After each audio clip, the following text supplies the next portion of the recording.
So far, we've talked about listening to the inner voice and getting an attitude of appreciation and gratitude. This next chapter is on judgment. It's easy to fall into the trap of making judgments.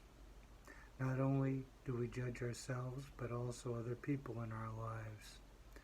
The way they look, the way they act, the way they talk. Consequently, we're prone to say things like, "He's that way," or "She's that kind of person." And it doesn't take much for such opinions to degrade into statements like, "Why can't he or she be like this?" Or regarding ourselves, "Why can't I be this way or that way?" None of this does us any good, of course. Nonetheless, we're apt to label people as being like this or that, even if we don't know their personal histories. Moreover, we can be ruthless in criticizing ourselves. Generally speaking, people are hardest on themselves. A few years ago, while in India, I saw a drunken man rolling in the dirt. A very unusual occurrence in a country where most of the residents are Hindu, Muslim, or Buddhist. I turned to a friend of mine and said, "How can people be that way?" His response surprised me.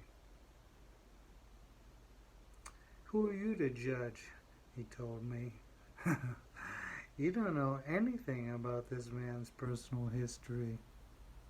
He was right, of course. I had labeled the man without knowing anything about him. So what would happen if we stopped all of the judging? Wouldn't life be easier? There's a spectrum of approaches that ranges from observing to forming opinions to making judgments. Imagine if we only simply observe situations and refrain from setting ourselves up as judge and jury.